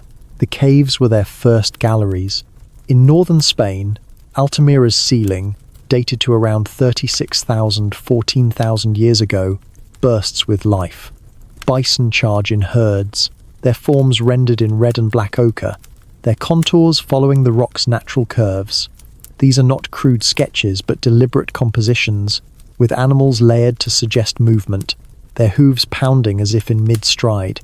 The artists used charcoal for outlines, ochre for colour, and even blue pigment through tubes to create soft edges, a technique requiring skill and planning. The cave's depths, far from daylight, suggest these were not casual works but sacred acts, perhaps meant for eyes beyond the living. A 2018 study of Altamira's pigments shows they sourced ochre from distant deposits, a journey that underscores the value they placed on this art. Other caves tell similar stories. In France's Grotte de Cusack, dated to 30,000, 25,000 years ago, engravings of horses, mammoths, and human figures dance across limestone walls. The figures are not random but grouped, as if telling a narrative, hunters pursuing prey, or animals linked to seasons or myths.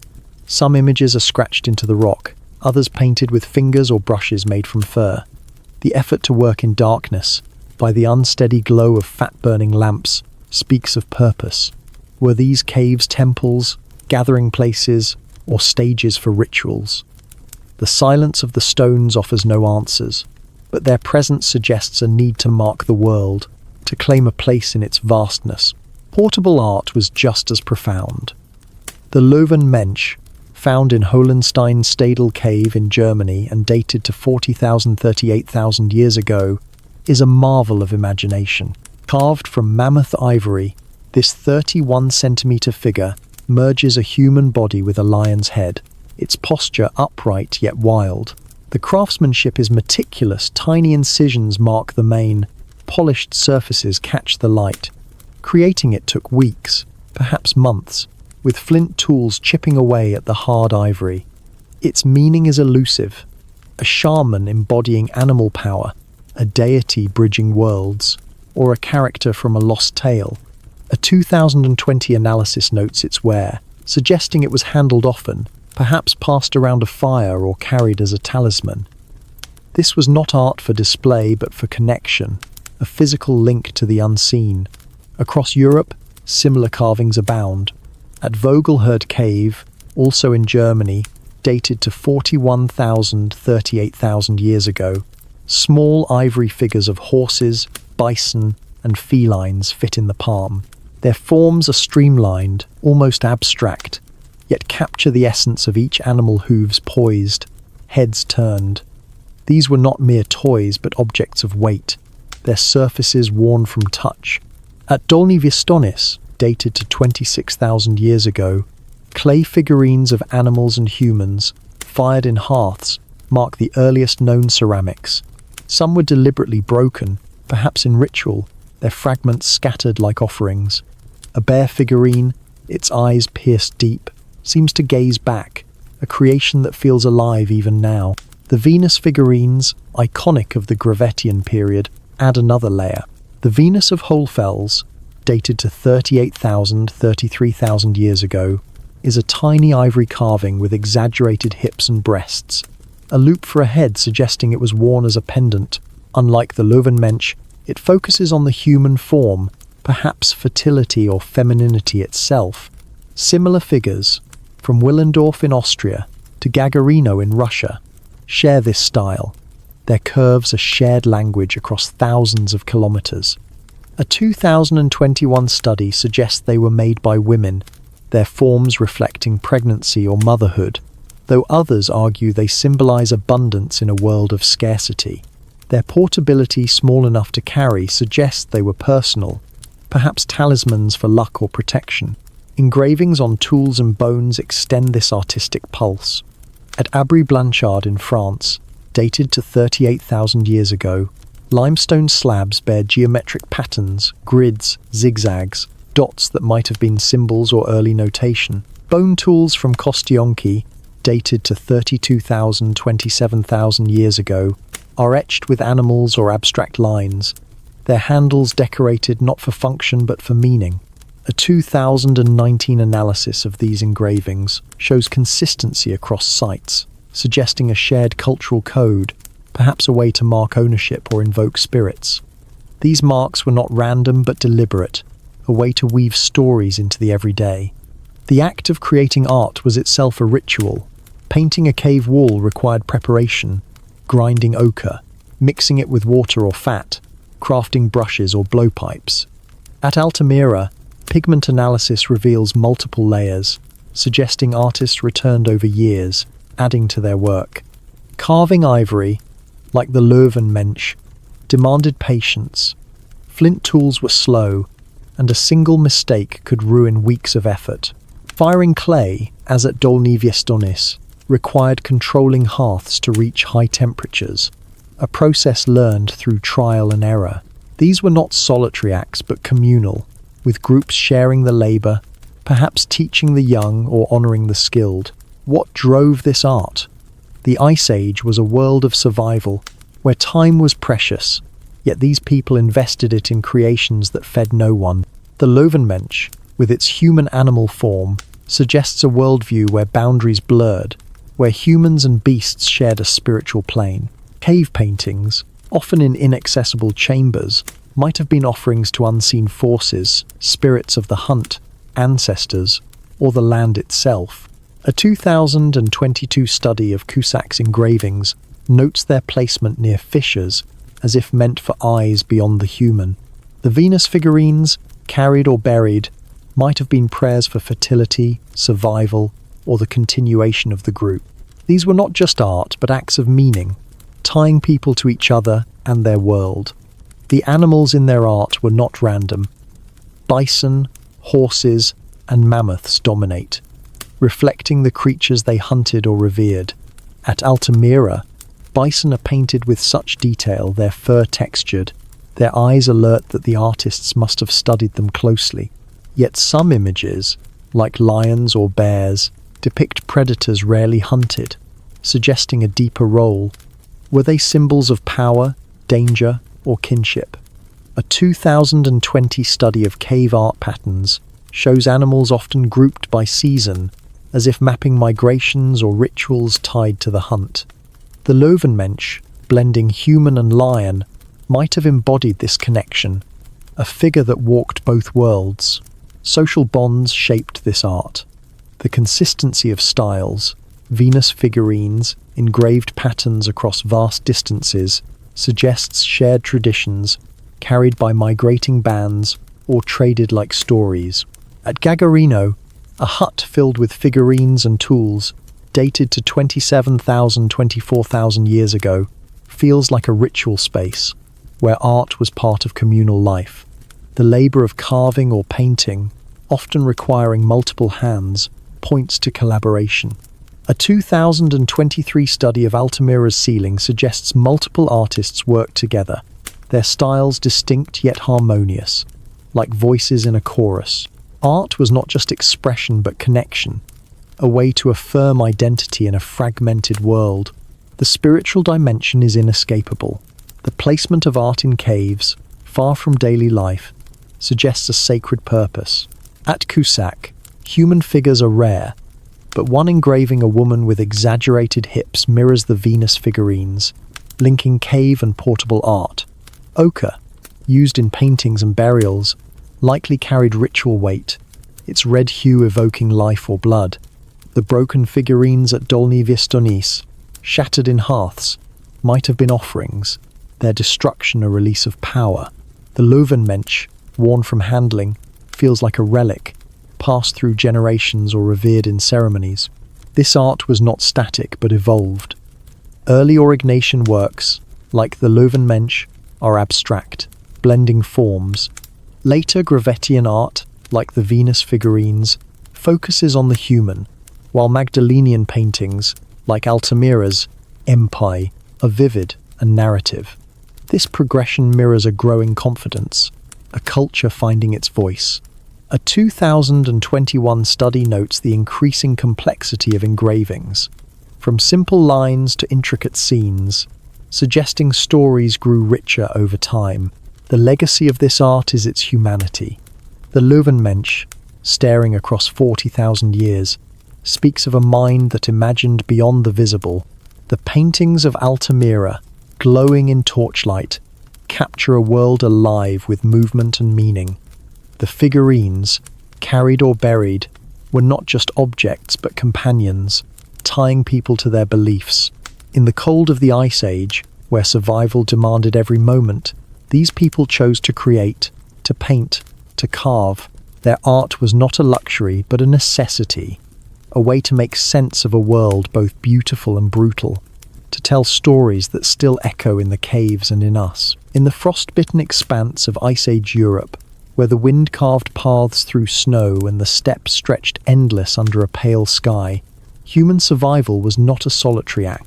From 40,000 to 15,000 years ago, the Upper Paleolithic was a time when small bands of Homo sapiens forged connections across vast distances, their lives interwoven by necessity and shared purpose.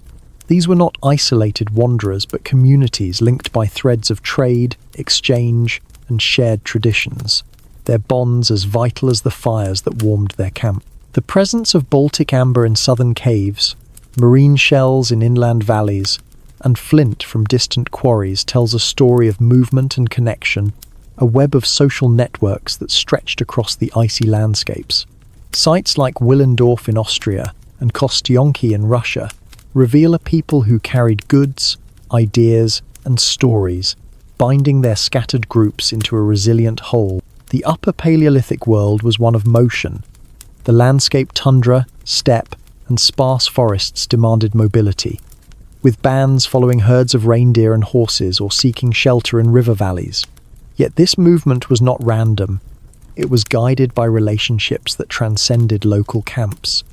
At Willendorf, dated to around 30,000 to 25,000 years ago, archaeologists found beads made from Mediterranean shells, their origins over 500 kilometers away.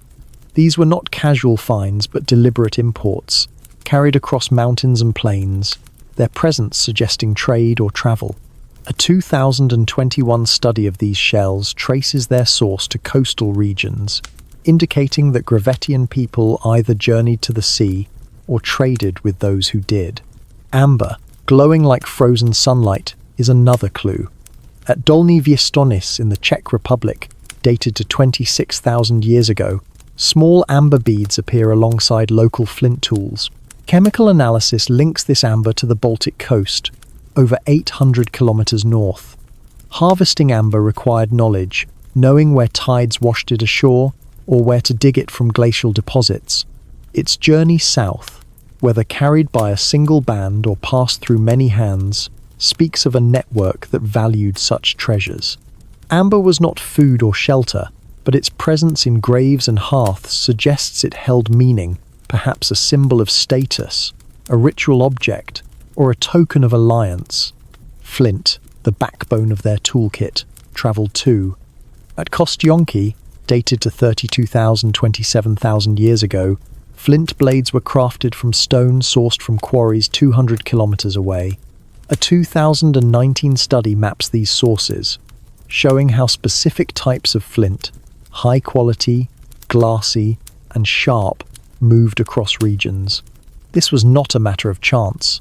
Flint was chosen for its durability, transported in raw chunks or finished tools, and traded between groups. The effort to carry heavy stone across rugged terrain suggests a system where resources were shared, perhaps in exchange for hides, meat, or knowledge. These exchanges were not just economic but social, forging ties that helped small bands survive a harsh world. The objects themselves tell stories of connection. At Sungir in Russia, dated to 31,000 years ago, a burial of two young individuals included thousands of ivory beads, each carved with precision. Similar beads appear at sites like Predmosti, 1,000 kilometers away. Their style so consistent they could have come from the same hands. A 2020 analysis suggests these beads were made using standardized techniques, implying shared knowledge or artisans moving between camps. The labor hours of drilling and polishing suggests value beyond utility, perhaps marking alliances or shared rituals. These beads, strung into necklaces or sewn onto clothing, were not just adornments but symbols of a larger community. Art also carried this shared language. The Venus figurines, found from Willendorf to Gagarino, share a striking similarity despite their vast geographic spread. Dated to 30,000, 24,000 years ago, these carvings exaggerated hips, faceless heads appear in limestone, ivory, and clay, their style a thread linking distant groups. A 2022 study notes their consistent proportions, suggesting a cultural template passed through generations or across bands. Were these carried by travelers, traded as gifts, or crafted by artisans taught the same forms? Their presence in huts, graves, and hearths suggests they were more than art, perhaps emblems of shared beliefs, tying scattered people to a common story. These networks were not just about goods but ideas. At Arbry-Blanchard in France, dated to 38,000 years ago, engraved limestone slabs bear geometric patterns, lines, grids, chevrons that echo those found at Kostyonki, thousands of kilometers east. These were not random doodles but deliberate marks, possibly symbols of identity or ritual. A 2023 study suggests they might have been early notation, tracking seasons, hunts, or alliances. Their similarity across sites points to communication, perhaps through travelers who shared techniques or stories around fires. This exchange of ideas strengthened groups, giving them tools to navigate the Ice Age's challenges. The landscape shaped these networks. The steppe was vast, but rivers and valleys were lifelines, guiding migrations and trade. At Dolny Viestonis, camps sat along the Dije River, a hub for herds and humans alike. A 2019 study of site distribution shows clusters along waterways, where groups gathered seasonally, trading goods and knowledge. These meetings were not just practical but social opportunities to forge alliances, share mates, or renew ties. The presence of exotic materials, amber, shells, flint, suggests these gatherings were markets of sorts, where bands bartered what they had for what they needed. Social networks also mitigated risk. The Ice Age was unpredictable, with herds vanishing or winters lingering. A band with ties to others could rely on distant kin for help, food, shelter, or refuge. At Predmosti, a mass burial of 20 individuals, dated to 27,000, 25,000 years ago, includes ornaments from multiple regions, hinting at a gathering of diverse groups, perhaps for ritual or mourning. The effort to bury so many, with ochre and beads, suggests a shared purpose, a moment when networks became visible in death. These bonds were not just emotional but strategic, ensuring survival in a world where isolation was deadly. The role of women in these networks is evident. The Venus figurines, often linked to fertility or femininity, suggest women held symbolic or social importance. A 2021 study of burials at Sungir notes that female remains were adorned as richly as males, with beads and tools suggesting equal status in ritual. Women may have been key in maintaining networks, through marriage or trade, linking groups across distances. Their knowledge of plants, seasons, or crafting would have been vital, shared through stories or teaching, strengthening the web that held communities together. Technology supported these connections. Tools like spear throwers, found at sites like La Madeleine in France, dated to 18,000 14,000 years ago, show consistent designs across regions, suggesting shared techniques. Needles, used for sewing hides, appear from Spain to Russia, their uniformity hinting at learned skills passed through contact. A 2020 study of bone tools from Kostyonki shows wear patterns from repeated use, suggesting artisans trained others, perhaps during seasonal gatherings. These shared technologies were not just practical but cultural, reinforcing ties through common practices. The scale of these networks is striking. A 2022 study maps trade routes across Europe, showing amber moving from the Baltic to Central Europe, shells from the Mediterranean to the Danube, and flint from Poland to Russia. These were not straight paths, but chains of exchange, with goods passing through multiple hands. The effort to transport fragile items like amber or shells across icy terrain suggests value beyond utility, perhaps as gifts to seal alliances or offerings in rituals. These exchanges were not just about survival, but about building trust, creating a network that could withstand the Ice Age's unpredictability. Ritual likely played a role in these networks. The burials at Sungir and Predmosti, with their ochre and ornaments, suggest shared beliefs about death and the afterlife. The Venus figurines, found in similar contexts across sites, might have been ritual objects, linking groups through common ceremonies. At Gagarino, a hut filled with figurines and tools, dated to 27,000 24,000 years ago, feels like a sacred space, where bands gathered to share stories or honor spirits. A 2023 study of ochre use notes its presence in both graves and trade goods, suggesting it carried spiritual weight, perhaps a symbol of life or connection. The environment tested these networks. The last glacial maximum, looming around 23,000 19,000 years ago, shrank habitable areas, pushing groups into refugia like southern France or the Danube basin. Yet trade persisted, with amber and shells appearing in these crowded zones. A 2021 study suggests these refugia were hubs of exchange, where bands met to share resources and knowledge, strengthening ties under pressure. The consistency of art and tools in these regions shows a culture that held fast to its identity, even as the climate closed in. These networks were not just practical but human.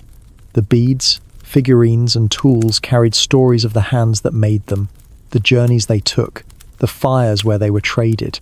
A shell from the Mediterranean, worn smooth in a Czech grave, speaks of a person who crossed mountains or trusted another to carry it.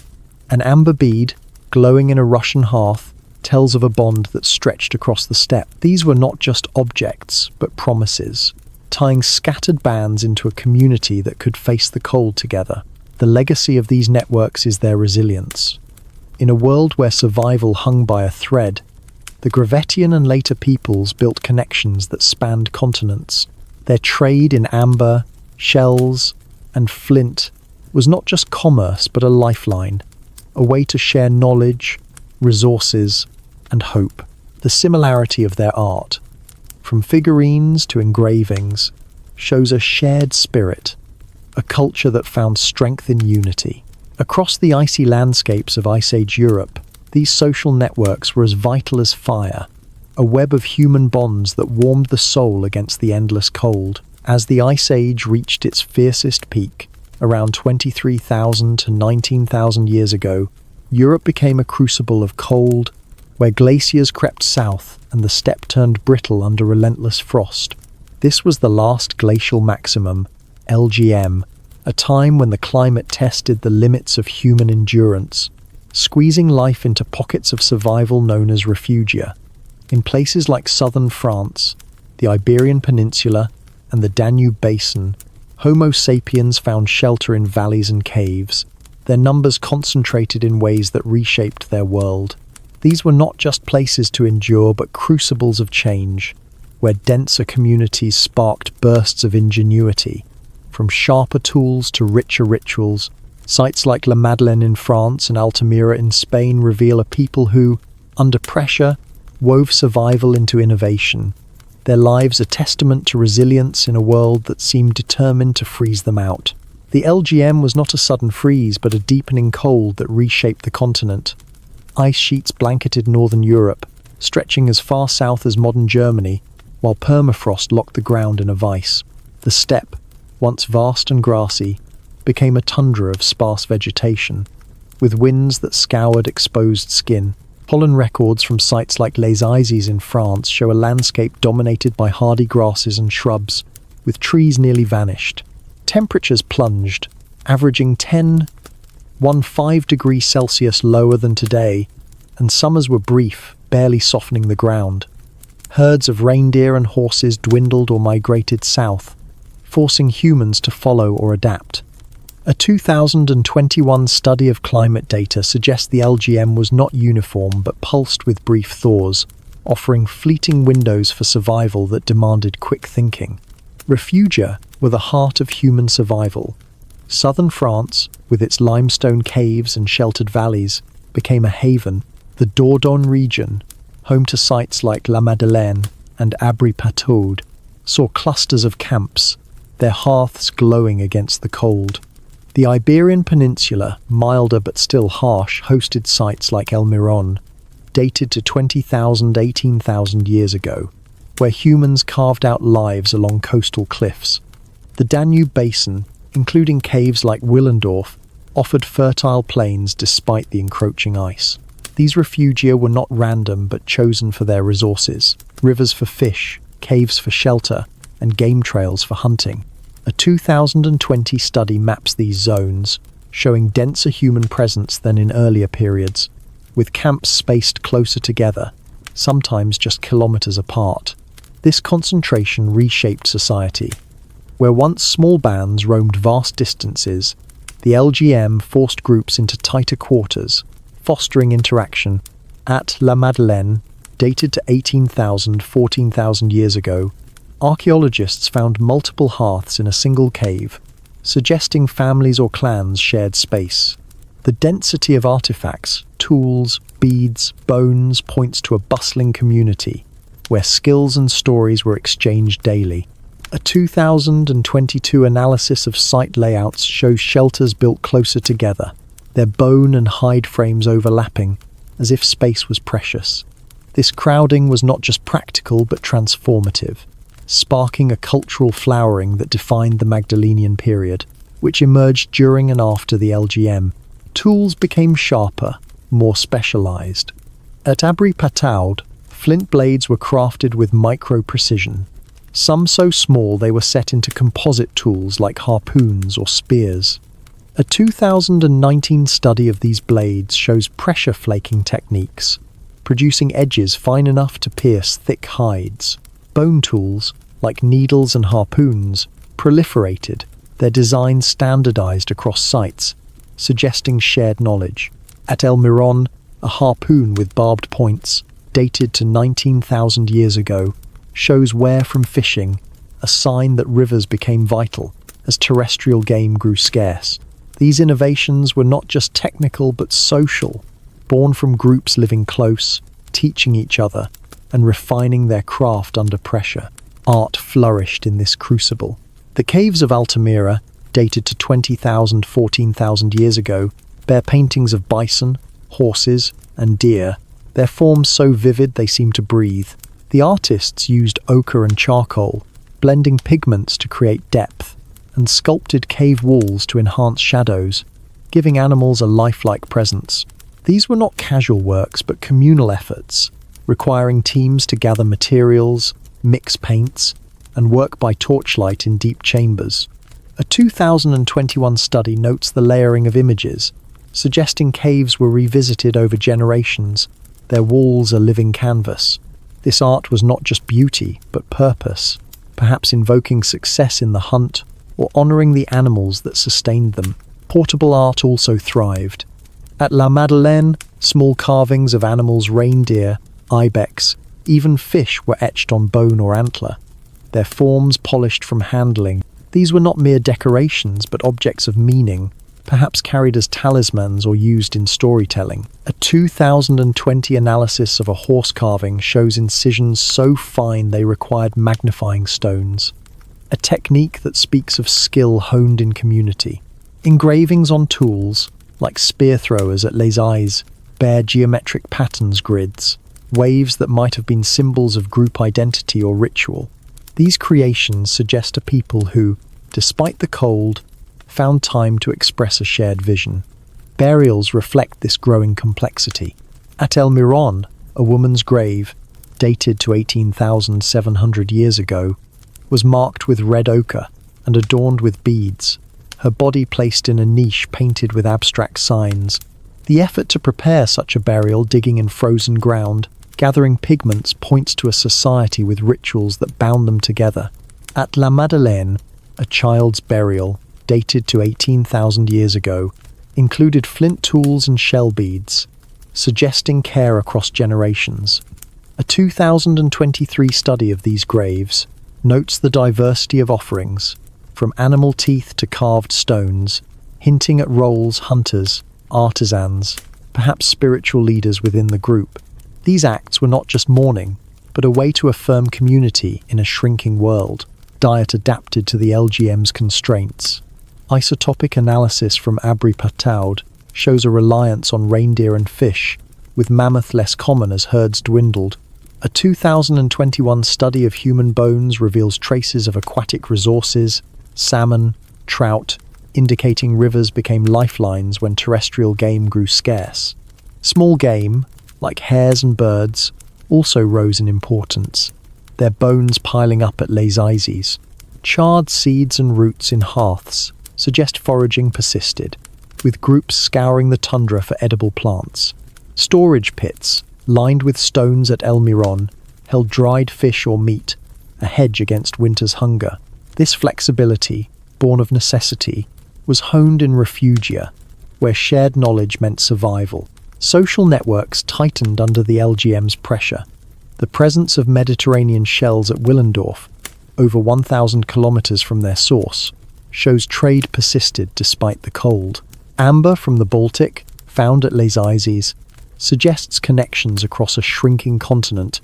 A 2022 study maps these exchanges, showing refugia as hubs where bands met to barter goods, flint, hides, or ornaments, and share ideas. The similarity of harpoon designs from Spain to France suggests artisans traveled or taught each other, their skills crossing borders. These networks were not just economic but vital, ensuring groups could rely on distant kin when local resources failed. The LGM also shaped spiritual life. The ochre in burials and caves, often sourced from distant deposits, suggests it held sacred meaning, perhaps symbolizing life or renewal. At Altamira, paintings cluster in deep chambers, far from daily life, hinting at ritual spaces. A 2020 study notes hand stencils near these images, as if marking the artist's presence in a sacred act. Portable carvings, like those at La Madeleine, were often broken, perhaps as offerings, their fragments scattered in hearths. These acts suggest a worldview where art and ritual were intertwined, a way to navigate the LGM's uncertainties. The density of refugia fostered innovation. At Les Eyes, multiple shelters show overlapping hearths, suggesting families shared space, their tools and art reflecting collaboration. A 2023 study of bone needles shows wear patterns from heavy use, indicating sewing was a communal task, perhaps taught across generations. The standardization of tools, harpoons, blades, spear throwers across sites points to a shared culture, refined through constant interaction. This was not just survival, but a creative surge, where necessity birthed new forms of expression and technology. The environment was both adversary and muse. Pollen records from El Miron show a tundra with sparse vegetation, forcing humans to adapt or perish. Rivers, less frozen than northern lakes, offered fish and waterfowl, while caves provided shelter from storms. The LGM's pressure concentrated resources, making refugia not just havens but laboratories of culture. The art, tools, and burials of this period show a people who responded to scarcity with abundance, creating beauty and meaning in a world that offered little.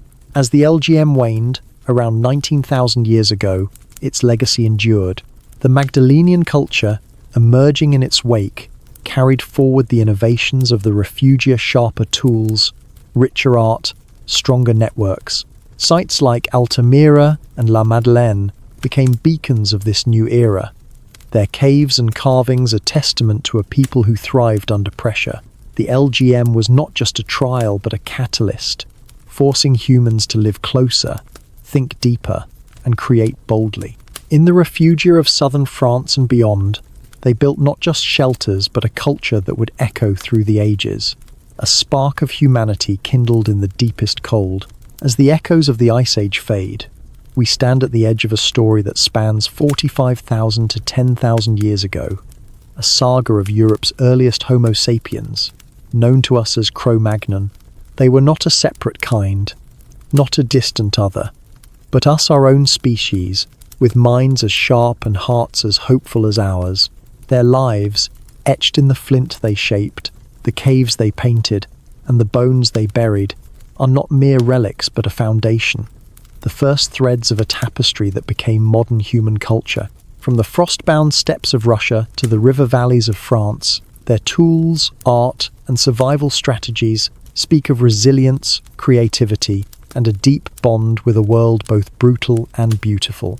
Sites like Lascaux, Dolny-Vistonis, and Kostyonki preserve their legacy, a story of humanity's dawn told in stone, bone, and pigment, a mirror reflecting who we are. The Cro-Magnon were Homo sapiens, their DNA woven from the same strands as ours. Genetic studies, like those from Oase Cave in Romania, dated to 42,000 to 37,000 years ago, show genomes nearly identical to modern humans, with traces of Neanderthal ancestry from ancient interbreeding. Their skeletons, found at places like Abri de Cro-Magnon in France, reveal high foreheads, slender limbs, and brains capable of planning, dreaming, and creating. They were not a species apart, but our kin. Their physical differences, stronger bones, robust frames shaped by a life of hunting and wandering in a glacial world. A 2021 analysis of their remains confirms this continuity, showing they were not a lost tribe but the root of our own lineage, their genes flowing in us still. Their tools were the first pillar of their legacy. At La Madeleine, dated to 16,000 to 12,000 years ago, flint blades, fine as glass, were crafted with techniques like pressure flaking, their edges honed for cutting hide or flesh. Spear throwers, carved from antler, extended the reach of hunters, their handles etched with animals that blended art with function. Bone needles, found from Spain to Russia, stitched hides into clothing or tents, a craft that warmed bodies and bound communities. A 2020 study of these tools reveals specialization: microblades for composite weapons, harpoons for fishing, showing a society where skills were honed and shared. These were not crude implements but innovations, precursors to the technologies that would shape agriculture, cities, and beyond. Their art was a second pillar, a testament to a mind that saw beyond survival.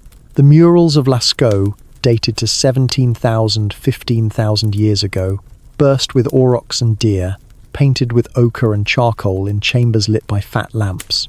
The artists used cave contours to give life to their images, hooves curving around stone as if in motion. A 2022 study notes the layering of these paintings, suggesting generations added to the work, a collective story told across time. Portable carvings, like the ivory horses of Vogelherd, dated to 41,000 to 38,000 years ago, fit in the palm, their worn surfaces hinting at cherished objects passed through hands or stories. The Venus figurines, from Willendorf to Gagarino, with their faceless forms, speak of shared beliefs, perhaps infertility or the enduring power of life. These creations were not luxuries but necessities, a way to make sense of a world where death was ever present. At Dolny-Vistonis, dated to 26,000 years ago, clay figurines, animals, humans, abstracts were fired in hearths, the earliest ceramics known. Some were broken deliberately, perhaps as offerings, their fragments scattered like prayers. A 2021 study suggests these acts were ritual, tying art to a spiritual world where animals, seasons, or ancestors held sway. The Löwenmensch, a lion-human figure from Hollenstein-Stadel, dated to 40,000 years ago, blends forms in a way that feels mythic, as if bridging the human and wild. This art was a language, speaking of hope, fear, and connection in a landscape of ice. Survival strategies were the third pillar. The Cro-Magnon adapted to a shifting world, their lives shaped by the retreat and advance of glaciers. At Kostionki, dated to 27,000 years ago, mammoth bone shelters stood against the wind, their frames a testament to ingenuity. Isotopic analysis of human remains from Sunghir, dated to 31,000 years ago, shows a diet of reindeer, horses, and fish, shifting with seasons and climate. A 2020 study notes storage pits at Predmosti, lined with stones to hold dried meat, a hedge against winter's scarcity. Nets, their impressions in clay at Pavlov, trapped small game or fish, expanding resources as megafauna dwindled.